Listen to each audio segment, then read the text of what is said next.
Tantangan utama pada saat kita mendiskusikan teori relativitas ini adalah menentukan siapa yang bergerak terhadap apa dan siapa yang diam. Sebagai contoh, misalnya kita punya peristiwa lampu biru ini yang ikut bergerak bersama-sama dengan kerangka K aksen dengan kecepatan V. Sehingga menurut pengamat pada kerangka K aksen ini, lampu ini tuh diam. Jadi kita bisa bayangkan supir mobil yang menganggap mobilnya itu diam karena mereka bergerak bersama-sama. Kemudian terjadi peristiwa lampu ini dinyalakan lalu dimatikan. Sehingga tentu saja menurut pengamat pada K aksen tadi, jarak antara kedua peristiwa dinyalakan dan dimatikan tadi adalah 0. Karena lampu ini diam menurut pengamat pada K aksen tadi.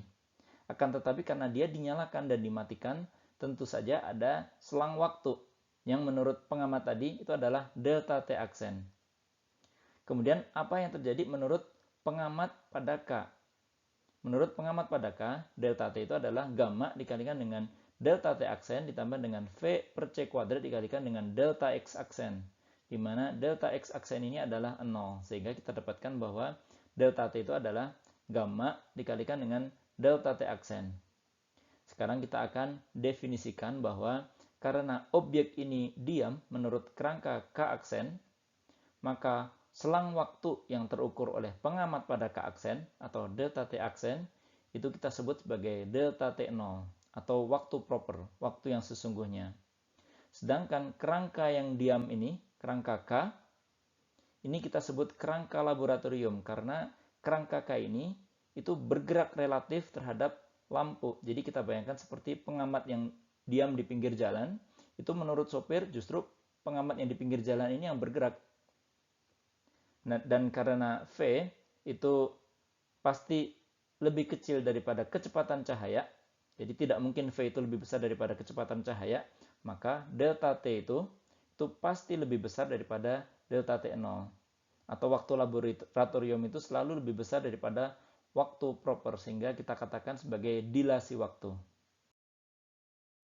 Sehingga mengikuti pengertian tadi, kita bisa definisikan dua jenis waktu. Yang pertama adalah waktu proper, ini adalah waktu yang diukur oleh pengamat yang diam terhadap objek pengukuran.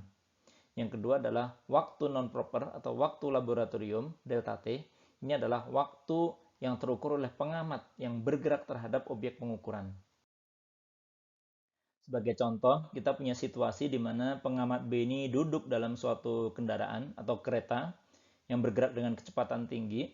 Lalu pengamat B ini menyorotkan lampu ke cermin, lalu cahaya tersebut kembali lagi. Cermin ini berjarak D dari pengamat B. Sehingga menurut pengamat tersebut, waktu tempuh cahaya adalah 2 kali D dibagi dengan C.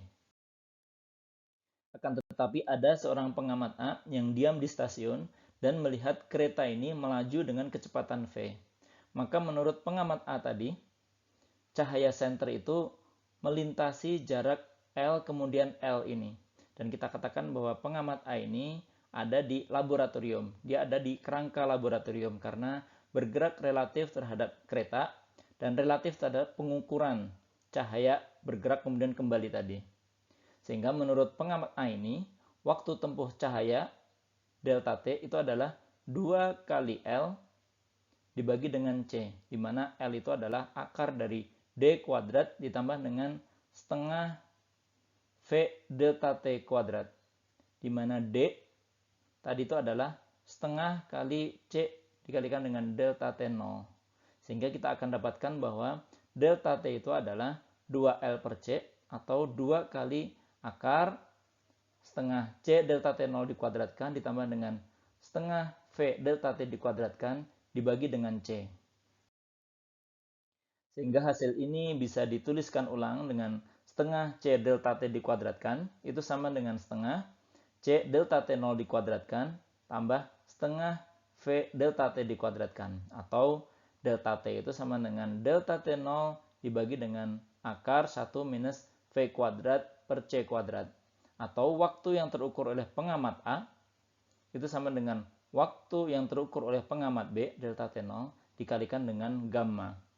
Dan karena kita lihat bahwa L ini lebih panjang daripada D, maka kita bisa bayangkan bahwa delta T itu pasti akan lebih besar daripada delta T0.